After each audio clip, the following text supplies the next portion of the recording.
हिंदी की उत्कृष्ट लेखिका डॉक्टर पुष्पा सक्सेना जी की कहानी दूरियों का साथ। आइए सुनते हैं।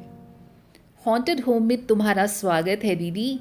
नाटकीय मुद्रा में सम्मान प्रदर्शित करती सुमिता मुस्कुरा दी थी। छी, अभी तक तेरा बचपना नहीं गया सुमी। जो जी में आया बोल दिया। तेरे रहते हॉन्टेड होम। हुई न बेमेल बात। प्रतिमा दीदी के चेहरे की झल्लाहट देख सुमिता हंस पड़ी थी। ये बेमेल बात नहीं है दीदी, सच। सुबह 7 बजे से रात 10-11 बजे तक बेचारा घर मेरे आने की राह जोहता रहता है। 10 के पहले तो शायद ही कभी स्कूल से वापस आ सकी हूँ। यहाँ शोध कार्य कोई मजाक नहीं है दीदी। थोड़ा सा गर्व बिखर आया सुमिता के मुख पर। तू 7 बजे निकल जाती है सुमी। घर में तो हम सब तुझे जगाते हार जाते थे। छुट्टी के दिन तो 9 बजे भी नींद नहीं टूटती थी तेरी। वह घर था ना दीदी। अच्छा दीदी, वह रहा सामने बाथरूम। मुंह धोकर आओ, तब तक मैं चाय लगाती हूँ। नहीं, चाय तो रहने ही दो सुमी। अभी थोड़ी देर पहले ही पी है। नींबू का शरबत तो शायद होगा नहीं, है ना? तुम जल्दी आओ ना दीदी, सब कुछ तैयार रहेगा। अपनी सुमी के बारे में कम ही जानती हो तुम। बाथरूम की ओर जाती प्रतिमा ठिठक गई थी। भाई, यहाँ बाथ टब में नहाना तो मुझे रास नहीं आया सुमी। तू कैसे मैनेज करती है? टब में बाल्टी रख के नहा लेना दीदी। वहीं कोने में रखी है। सुमिता हंस पड़ी थी। टेबल पर समोसे और कचौड़ियाँ देख प्रतिमा चौंक गई थी। ये सब यहाँ कहाँ से आया सुमी? तूने बनाया है क्या? और नहीं तो क्या। तुमने सोचा ये अपना घर है जहाँ किसी के आते ही अम्मा समोसे और जलेबी लाने दौड़ा देती थी? ज़रा खाकर तो देखो, मज़ा आ जाएगा। वाह, समोसे तो बहुत अच्छे बने हैं। काफ़ी होशियार हो गई है अम्मा की दुलारी बिटिया। वो तो घर में मैं काम नहीं करती थी दीदी, इसलिए तुम्हारे बनाए खाने की तारीफ होती थी। अगर मैं खाना बनाती तो लोग खाना छोड़ देते। इस बार प्रतिमा ठठाकर हंस पड़ी थी। थोड़ा रुककर प्रतिमा ने पूछा था, ये सब क्या हो गया है सुमी?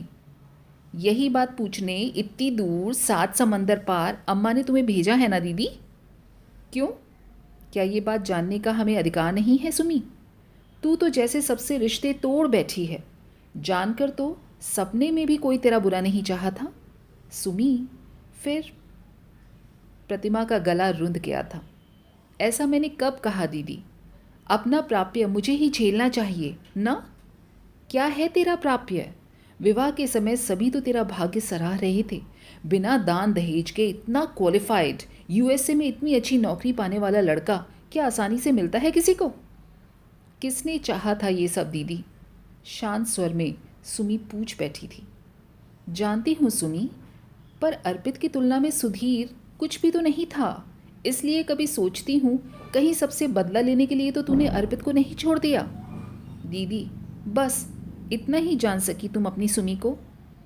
सुमिता की आंखें जल उठी थी। अर्पित में क्या कमी थी सुमी? कौन अर्पित? तू अर्पित को नहीं जानती सुमी? प्रतिमा का स्वर तीखा हो गया था। इस देश में कोई अपने को ठीक से ना जान सके, यही संभव नहीं। दूसरे को जानने पहचानने का समय ही किसके पास है? कुछ दिन यहाँ रहोगी ना दीदी, तो इस सत्य से अच्छी तरह से परिचित हो जाओगी। एक एक पल की कीमत है यहाँ। मुझे किसी सत्य से नहीं परिचित होना है सुमी। अर्पित से नहीं पटी तो वापस घर चली आती। यहाँ इस अनजान देश में यूं अकेले रहना क्या आसान है? उस अपने देश में, उन अपनों के बीच क्या अपनी इस स्थिति में रह पाना आसान था दीदी? प्रश्नवाचक दृष्टि प्रतिमा के चेहरे पर निबद्ध थी। इस प्रश्न को झेल पाना प्रतिमा को कठिन था। क्या उत्तर देती अपनी इस छोटी बहन को? कितने लाड़ चाव से पाला था। घर की सबसे छोटी दुलारी सुमिता अगर परित्यक्ता के रूप में भारत वापस जाती तो हजार हजार विषैले प्रश्न उसकी कोमल काया को डंस न चाहते। पर इस अनजान सहस्त्रों मील दूर देश में अकेली इस धरती पर खड़ी होने का दुस्साहस भी तो घर में सबको आतंकित किए हुए है। जानती है, अम्मा दिन रात रोती हैं, बाबूजी को चक्कर आने लगे हैं। वहाँ रहूंगी तो क्या वे ठीक हो जाएंगे दीदी? क्यों नहीं? तुझे अपने सामने देख उन्हें तसल्ली तो होगी। यहाँ तेरे अकेले रहने से उनकी चिंता बढ़ गई है। लड़की की बात ठहरी, कल को अगर कोई ज़रूरत पड़े तो कोई सहारा देने वाला भी नहीं है। सच कहूँ दीदी, यहाँ लड़कियाँ अपने देश से ज़्यादा सुरक्षित हैं। तुम लोग क्या यह नहीं सोच सकते कि मैं शोध पूर्ण करने यहाँ आई हूँ? बहुत सामान्य जीवन जी रही हूँ मैं यहाँ। ना कोई ताने देता है और ना दया की दृष्टि से देखी जाती हूँ। सच तो यह है कि अगर घर से पत्र ना आए ना, तो मैं अपने विवाह की बात भी भूल जाऊं। अर्पित भी तो इसी शहर में रहता है, कभी कहीं मिला तो उससे? हाँ, कल ही तो उसके बेटे का जन्मदिन है दीदी, बहुत आग्रह से बुलाया है मुझे। तुम चलोगी ना दीदी? उसके बेटे का जन्मदिन? पागल हो गई है सुमी? अभी 8 महीने पहले तो उससे शादी हुई है उसकी, फिर ये उसका बेटा? अरे मैंने भी तो यही कहा था दीदी, अर्पित का बेटा। एक शैतान मुस्कान सुमिता के होंठों पर तैर गई। बचपन में दीदी ने न जाने कितनी पहेलियां बुझाई हैं, आज उसकी पहेली बूझ दें दीदी तो सुमिता मान जाएगी। मेरी कुछ समझ में नहीं आता सुमी, असल बात बताना, मेरा तो दिल घबरा रहा है। आराम से, ये नींबू का शरबत पी डालो दीदी, अभी कुछ दिन तो ठहरोगी ना? ना बाबा, वो तो तेरे जीजा जी का ऑफिस का काम निकल आया, सो आ गई, वरना। सुमी मर रही है या जी रही है इसकी चिंता किसे है ना? फिर वही बकवास, हम तो तेरे कोई लगते ही नहीं है ना। वहाँ अम्मा के खत पर खत आ रहे हैं कि मेरी सुमी की खोज खबर ला दे प्रतिमा, और यहाँ यहाँ ये देवी जी व्यंग बाण चला रही हैं। तू क्या जाने माँ की ममता सुमी। अच्छा सॉरी दीदी, गलती हो गई। हाँ ये तो बताओ जीजा जी कब आ रहे हैं? दीदी के गले में बाहें डाल सुमिता मचल उठी थी। 19 अप्रैल को उनकी कॉन्फ्रेंस ख़त्म हो जाएगी, उसके बाद एक आध दिन के लिए यहाँ आ सकेंगे। तू तो उनके काम के बारे में जानती ही है सुमी। शानू और रोहित कैसे हैं दीदी?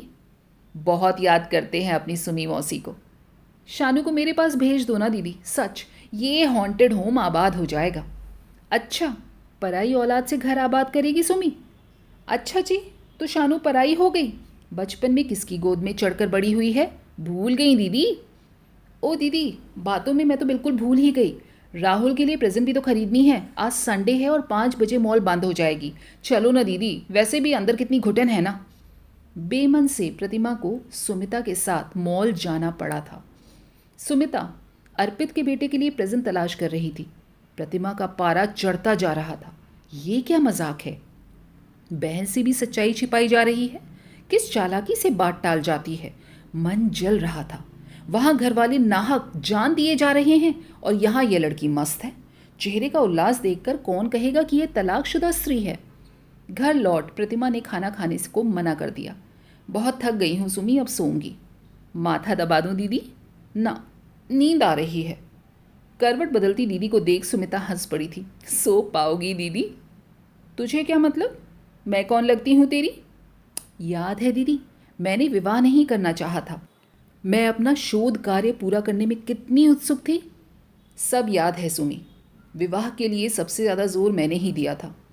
शायद तेरे इस दुर्भाग्य के लिए मैं अपने को क्षमा नहीं कर पाती हूँ सुमी। प्रतिमा का स्वर अवरुद्ध हो उठा था। अपने को व्यर्थ कष्ट दे रही हो दीदी, कोई किसी का भाग्य विधाता नहीं होता। विवाह का विरोध किया था मैंने, पर मन के किसी कोने में इस देश परिवेश में आने की आकांक्षा भी रही होगी, अन्यथा यूं आसानी से मान जाने वाली तो मैं थी नहीं। कुछ समझ में नहीं आता। वहाँ तो कैसी मीठी मीठी बातें करता था अर्पित सुमी, सब मुग्ध थे उसकी नम्रता पर। अमेरिका में बसा लड़का इतना विनयी, और उसकी माँ भी तो तुझ पर कितनी निहाल थी। दीदी, मम्मी तो मुझे आज भी उतना ही प्यार करती हैं। भारत में रहती यहाँ की सच्चाई से वे स्वयं अपरिचित थीं। धक्का उन्हें भी बहुत लगा था दीदी, मेरे साथ रहने आई भी थी यहाँ। तो आखिर बात क्या हुई सुमी? तू तो हमारे हर पत्र के उत्तर में इस प्रश्न पर मौन ही रही। अर्पित से अलग हो गई हूँ, इस संक्षिप्त सूचना से जानती है हम सब पर क्या बीती है? मैं वह सच स्वीकार नहीं कर सकी दीदी, विशेषकर जिस रूप में उससे मेरा साक्षात्कार हुआ। वही सच जानने तो इतनी दूर भागी आई हूं मैं सुमी। विवाह के बाद यहाँ आकर दीदी लगा, कभी कभी अर्पित कहीं खो से जाते थे, कभी मेरी ही पगचाप पर चौंक से उठते थे। याद है दीदी, अगस्त में हम लोग डिज्नी वर्ल्ड गए थे, तुम्हें मैंने फोटोग्राफ्स भी भेजे थे ना? हाँ, बहुत अच्छे आए थे फोटोग्राफ्स। अर्पित और तेरी जोड़ी सभी सराहते थे। बस कुछ ही दिनों बाद तो तूने न जाने क्या लिख भेजा कि अम्मा बाबूजी बुरी तरह से सब घबरा गए। तुम्हें पत्र में लिखा था, सपनों के देश में घूम रहे थे हम। शानू और रोहित तो उतावले हो उठे थे। सुमी सुमी मौसी के पास जाएंगे, डिज्नी वर्ल्ड घूमेंगे। मैजिक किंगडम में उस दिन हमने हॉन्टेड मैंशन यानी कि प्रेत लोक की यात्रा की थी। प्रेत लोक? हाँ दीदी, मैंशन के बाहर एक कल्पित ग्रेव यार्ड है। कल्पना की जाती है कि इस ग्रेव यार्ड में सोई प्रेतात्माएं उस हॉन्टेड मैंशन में रहती हैं। मैंशन में प्रवेश करते ही लगता है प्रेत नगरी में पहुंच गए हैं। भयानक आवाजें, अजीब अजीब शक्लों वाली प्रेतात्माएं, राजसी भोज एवं नृत्य का दृश्य, और अचानक सब गायब हो जाता था। बस रह जाता था दिल दहलाने वाला अंधेरा। न जाने क्यों मैं बहुत डर गई थी। डरपोक तो तू बचपन से रही है सुमी। अम्मा कभी तुझे कहीं अकेला नहीं छोड़ती थी, और आज आज तू यहाँ यूं अकेली पड़ी है। जानती हो दीदी, जहाँ ये प्रेत लोक की यात्रा समाप्त होती है वहाँ यात्रा कर रहे व्यक्तियों के चेहरे साइड में लगे टीवी पर आ जाते हैं। अचानक मेरे चेहरे पर एक लड़की का चेहरा आकर मेरा चेहरा छिप गया था। मैंशन से आवाज़ आ रही थी, इस प्रेतात्मा ने तुम्हें चुन लिया है। हमारे हॉन्टेड मैंशन में तुम्हारी जगह आरक्षित है। जल्दी आना, तुम घर जाओगी तब भी यह प्रेतात्मा तुम्हारे साथ रहेगी। डर कर मैं अर्पित से लिपट गई थी। अर्पित के मौन पर मैं हंस पड़ी थी। घबराओ नहीं अर्पित, अब तो दुनिया की कोई लड़की भी तुम्हें मुझसे नहीं छीन सकती। इन प्रेतात्माओं की हस्ती ही क्या है। अर्पित का मौन तोड़ना चाहा था मैंने। हाँ सच बताना, मेरे आने से पहले किसी और लड़की का भूत तो सवार नहीं था जनाब पर। सुना है अक्सर सीधे लड़के यहाँ की लड़कियों के चक्कर में जल्दी आ जाते हैं। चलो यार, देर हो रही है, होटल काफ़ी दूर है यहाँ से। अर्पित जल्दी लौटने में थे। अर्पित वह देखो, वो रही मेरी प्रेतात्मा की कब्र। क्या नाम लिखा है उस पर? रोज़ टेलर। तो भाई रोज़ चलते हैं। तुम मेरा साथ तो छोड़ोगे नहीं ना? चलें। मुड़कर अर्पित की ओर देखा तो अर्पित जैसे चौंक गए थे। अजीब आवाज़ में बोले थे, ये क्या बचपना है सुमी, यही सब छोड़कर चलो। साथ किसी को नहीं ले चलना है, किसी भी स्थिति में यह पॉसिबल नहीं है। अर्पित अपने आप से बातें करने लगे थे। उसके बाद अर्पित डिज्नी वर्ल्ड ठहरे ही नहीं। 5 दिन की जगह 2 दिन बाद ही हम वहाँ से चले गए थे। वापस आते ही मुझे यूनिवर्सिटी में अपना एडमिशन की सूचना मिली थी। किस्मत अच्छी थी, मुझे स्कॉलरशिप भी मिल गई। नहीं, किस्मत को व्यर्थ ही क्रेडिट दे रही हूँ। असल में मेरे बायोडेटा से मेरा गाइड बहुत इम्प्रेस्ड थे, इसलिए। जानती हूँ बाबा सुमी, तू दुनिया की सबसे प्रतिभाशाली छात्रा है, पर बात टालने से नहीं चलेगा। सुमी, आगे क्या हुआ ये बताओ। प्रतिमा व्यवधान नहीं सह पा रही थी। बस शुरू हो गई थी हमारी ज़िंदगी। सुबह 7 बजे हम दोनों निकल जाते थे।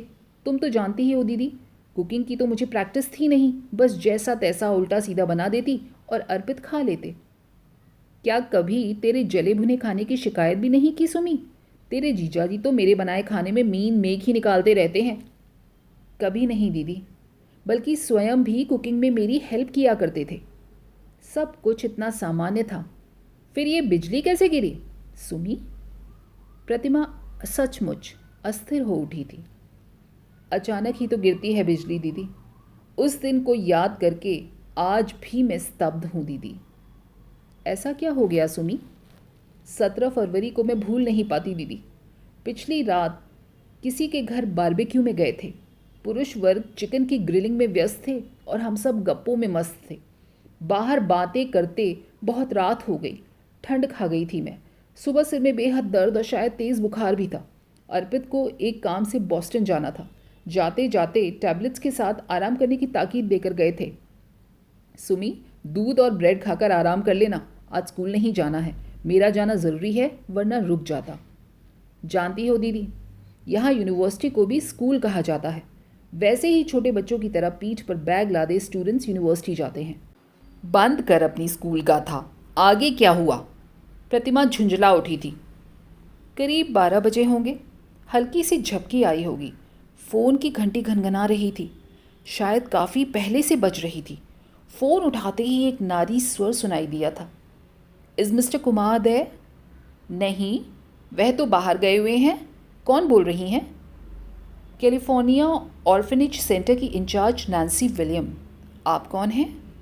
जी, मैं मिसेस कुमार हूँ। मिसेस कुमार? फिर मिस्टर कुमार ने अपने बेटे को ऑर्फेनेज में क्यों रख छोड़ा है? बेटा? अब किसके बेटे की बात कर रही हैं मिसेस विलियम? मिस्टर कुमार की तो अभी 8 माह पूर्व ही मुझसे मैरिज हुई है। आप ज़रूर कहीं कुछ गलती कर रही हैं। I am sure Mrs Kumar, मैंने ठीक जगह कॉल लगाई है। I am looking for mister A Kumar, CA। वह पहले कैलिफोर्निया में काम किया करते थे। पुअर फेलो, वाइफ से डिवोर्स के बाद कितना टूट गया था।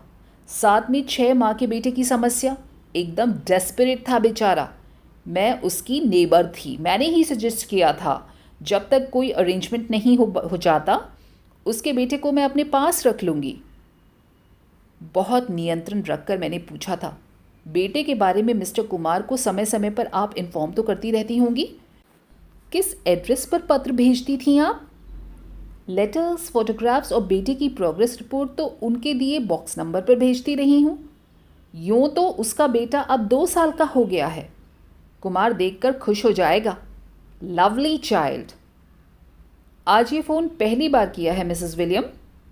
पिछले 8 महीनों में कभी आपने? कुमार ने जो फ़ोन नंबर दिया था वहाँ मैंने कई बार ट्राई किया। No response. उनके बेटे का शायद अपेंडिक्स का ऑपरेशन कराना पड़ेगा। कुमार की परमिशन लेना ज़रूरी है। ट्रंक असिस्टेंस ने ये नंबर दिया तो लक ट्राई कर लिया। कुमार से कहिए मुझसे तुरंत कांटेक्ट करे। सच कहती हूँ दीदी, मेरा सारा रक्त जम गया। उस सर्दी में भी पसीने से नहा उठी थी मैं। दिमाग सुन्न हो गया था। स्तब्ध शून्य में ताकती रह गई थी। क्या यह सच है? अर्पित विवाहित, एक बेटे के पिता, अनाथालय में पलता उसका अपना रक्त। वक्त कब और कैसे गुजरा याद नहीं। दूसरे दिन अर्पित आए थे, काफ़ी थके और परेशान से। कैसी हो सुमी? शायद जीवित तो हूं ना। घृणा, क्रोध, आक्रोश से मन सुलग रहा था। ओ सुमी, सच इतना बिजी रहा, चाहकर भी तुम्हें फ़ोन नहीं कर सका। कॉन्फ्रेंस के बाद सबसे मिलना ज़रूरी था। फिर डिनर देर रात तक चलता रहा। सोचा तुम सो गई होगी, डिस्टर्ब ना करूं। I am really sorry darling Sumi. Mrs William का फ़ोन आया था। अजीब कटुता आ गई थी मेरे स्वर में। Mrs William? क्यों, उन्हें नहीं जानते? आपके बेटे को पाल रही हैं, उन्हें याद करने में इतनी देर लगती है? सुमी, ये सब क्या है अर्पित? इतना बड़ा झूठ, इतना बड़ा धोखा? क्यों? किस लिए? क्या बिगाड़ा था मैंने तुम्हारा? किस जन्म की दुश्मनी निभाई है तुमने? आगे गला रुंध गया था। सिर झुकाए खड़े रहे थे अर्पित। धीमे से सप्रयास बोलना चाहा था। कई बार चाहा तुम्हें सब कुछ बता दूं, पर डर लगता था ना। विवाह करते समय कहाँ गया तुम्हारा भय? कितनी आसानी से इतना सब कुछ छिपा लिया डाल तुमने। और मैं अपने को भाग्यशालिनी समझने का अपराध करती रही। तुम्हारे झूठ को ओढ़े मैं माननी बनी रही। आगे के स्वर सिसकी में डूब गए थे। तैश में मैं बिस्तर से उठी। पिछले दिन के उपवास और टेंशन से शायद डगमगा गई थी। अर्पित ने संभालना चाहा तो चिल्ला पड़ी थी मैं। मुझे छूने की कोशिश भी मत करना, यू चीट लायर। एक सूटकेस में 2-4 साड़ियाँ डाल जब मैं घर से निकलने लगी तो अर्पित राह रोक कर खड़े हो गए थे। इतनी जल्दी कोई निर्णय नहीं लो सुमी, अपनी स्थिति स्पष्ट करने का एक मौका तो दो प्लीज़। एक मौका? पूरे 8 महीनों का समय मिला था तुम्हें अर्पित। यह झूठ तो कल्पना से भी परे था। तुम जैसों के कारण विश्वास शब्द अपना अस्तित्व खो चुका है। I simply hate you. I can't stand you any more. छोड़ो मेरा रास्ता। उत्तेजना में आंसू भाप बनकर उड़ गए थे। उसी स्थिति में मैं एड्रिना के घर पहुंची थी। एड्रिना? ये एड्रिना कौन है सुमी? मेरी अमेरिकन मित्र दीदी। उस दिन अगर उसने साथ न दिया होता तो पता नहीं आज मैं जीवित भी होती या नहीं। पूरी बात सुनने के बाद ही एड्रिना ने कहा था, बहुत अच्छा किया सुमी, ऐसे फरीबी के साथ रहना तेरा अपमान होता। हमारी सोसाइटी में विवाह टूटते हैं पर उनमें झूठ का आश्रय नहीं लिया जाता। बड़ी ईमानदारी से अपने साथी को सब कुछ बताकर अलग हो जाते हैं। सच्चाई के साथ ही हम सब कटु सत्य को स्वीकार करते हैं और सच्चाई के साथ सब छोड़ देते हैं। एड्रिना ने दीदी मुझे जीने की नई राह दिखाई थी। मैं उसकी रूममेट बन गई। पहली प्रतिक्रिया स्वाभाविक रूप से भारत वापस जाने की थी, पर एड्रिना ने ही समझाया था, वहाँ वापस जाकर दूसरों की दया पात्री बनने से क्या ये अच्छा नहीं? तुम एक नया जीवन शुरू करो सुमी। यहाँ की स्कॉलरशिप पाने के लिए लोग क्या कुछ नहीं करते और तू उसे छोड़ जाएगी। अपने भविष्य का निर्णय सोच समझ के लेना सुमी। और मैंने यहाँ इस देश में ही रहने का निर्णय ले लिया था दीदी। इस पराये देश में तुझे क्या कुछ नहीं झेलना पड़ा सुमी। आने दे अपने जीजा जी को। उस अर्पित के बच्चे की नौकरी न छुड़ा दी ना तो मेरा नाम प्रतिमा नहीं, पूरे खानदान की खबर लूँगी मैं। दीदी के उत्तेजित स्वर पर सुमिता हंस पड़ी थी। पराजित को परास्त करने में क्या आनंद दीदी। क्या कहती है सुमी? तेरी पूरी ज़िंदगी बर्बाद कर दी उसने और तू उसे पराजित कह रही है। इसी भारतीय मनोवृत्ति के कारण मैं वापस नहीं गई दीदी। सबकी सहानुभूति पा कितनी असहाय रह जाती मैं। यहाँ मैं मेधावी छात्रा हूँ, सुमिता वर्मा भर हूँ। मेरे अतीत को ना कोई जानता है और ना ही कोई जानना चाहता है। अच्छा, उस दिन के बाद क्या कभी अर्पित आया तेरे पास? हाँ, आने की चेष्टा तो उसने कई बार की थी। एक लंबा सा पत्र भी भेजा था। अपनी दयनीय परिस्थितियों का हवाला दे क्षमा भी चाही थी। आखिर असली बात क्या थी सुमी? मेरे लिए तो दीदी असली बात इतनी भर थी कि मेरी आस्था, मेरे विश्वास का अपमान हुआ। उसकी जो भी विवशता रही हो, विवाह के पूर्व बतानी थी। यह बात मैं कभी नहीं भूलूंगी दीदी। अमेरिकन लड़की से उसने विवाह क्यों किया था वैसे सुमी? ग्रीन कार्ड पाने के लिए एक समझौते का विवाह था। शायद व्यंग से सुमिता के अधर खिंच गए थे। वाह भाई वाह, भली सुनाई। समझौते के विवाह में बेटे को जन्म की शर्त भी थी क्या? घृणा प्रतिमा के चेहरे पर लिख गई थी। वह किन्हीं दुर्बल क्षणों का परिणाम है दीदी। शायद यही स्पष्टीकरण तो देना चाहा था अर्पित ने। कितना पैसा देना पड़ा अर्पित को उस चुड़ैल से पीछा छुड़ाने का? किसे चुड़ैल कह रही हो दीदी? अर्पित की मित्र थी वह। क्या पता निस्वार्थ मदद की हो उसने, और किसने किसे छोड़ा यह जानने की तनिक भी इच्छा नहीं रह गई थी मेरी। ग्रीन कार्ड दिलाने के लिए ऐसे विवाह सामान्य बात तो नहीं, पर किए भी जाते हैं यहाँ। अर्पित के मन में वह लड़की आज भी है, कहीं ऐसा सोचकर ही तूने उसे? प्रतिमा का वाक्य काट सुमिता ने तीखे स्वर में कहा था। अर्पित के मन में उसका क्या स्थान है दीदी मैं नहीं जानती, पर उसके बेटे के प्रति मैंने अन्याय नहीं होने दिया दीदी। उसके अधिकार दिलाए हैं मैंने। अपने अधिकार छोड़ कर ना। अधिकार तो उस पर होता है दीदी जो बस अपना हो। अर्पित पर तो मेरे अधिकार का प्रश्न ही नहीं उठता। फिर अर्पित से बात भी क्यों करती है तू सुमी? ऑपरेशन के बाद बेटे को यहाँ पहुँचते ही निमोनिया हो गया था। दीन असहाय अर्पित रो पड़े थे। उस समय प्रेम द्वेष का प्रश्न ही कहाँ रह गया था। भागती हुई हॉस्पिटल गई थी साथ में। उस गंभीर बीमारी में मेरे ही हाथ से दूध की बोतल लेता था। न जाने क्यों टुकुर टुकुर ताकता था मुझे। पिता के अन्याय की क्षमा मांगता सा। तो क्षमा कर देती सुमी। क्षमा का प्रश्न वहाँ उठता है जहाँ अपराध अनजाने में होता है। यहाँ तो सब कुछ पूर्व नियोजित षड्यंत्र था ना। उसकी सफाई पर भी तो ध्यान देती सुमी, सुन तो लेती। सफाई देने के लिए कोर्ट है। मैं तो उसकी विवाहिता पत्नी थी। तो ले जाती उसे कोर्ट, कम से कम मेंटेनेंस तो ले लेती। दाल आटे का भाव पता लग जाता बच्चों को। क्या समझा है उसने? क्या हम सब मर गए हैं? तू ज़रा भी कुछ लिखती तो हम सब उसे मज़ा चखाते। किसे मज़ा चखाती दीदी? अपमान की जिस आग में वह जल रहा है वही दंड क्या कम है? अजीब लड़की है तू सुमी। उसने तेरा जीवन व्यर्थ कर दिया पर तुझ पर कोई फ़र्क ही नहीं पड़ा। जो फ़र्क पड़ा है उसे नहीं समझोगी? जिस पर अपने से भी ज़्यादा विश्वास किया, उसका किया विश्वासघात सह पाना क्या आसान है? एक हल्की सी उस्सास ली थी सुमी ने। सच, सरेआम कोड़े लगने चाहिए ऐसे आदमी के। नीच, पापी कहीं का। प्रतिमा का स्वर क्रुद्ध था। जानती हो दीदी, एलन का पत्र आया है मेरे पास। मेरे प्रति कृतज्ञता व्यक्त की है। मैंने उसके बेटे को उसके पिता के पास पहुंचाने में मदद की है ना।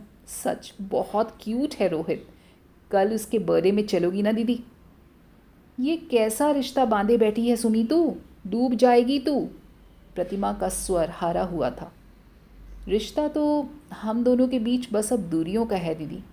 हम दो समानांतर रेखाएं बन गए हैं, साथ चलते हुए कभी न मिलने के लिए। कैसे जी पाएगी सुमी? प्रतिमा का कंठ अपनी इस दुलारी बहन के लिए भर आया था। मैं जीवन से निराश नहीं हूँ दीदी। आज का ये अनुभव अपने प्रति, अपनी शक्ति के प्रति मेरा विश्वास बना है।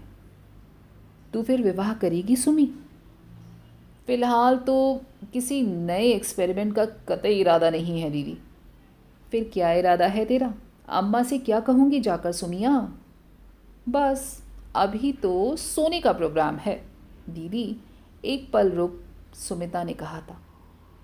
मैंने जीना सीख लिया है।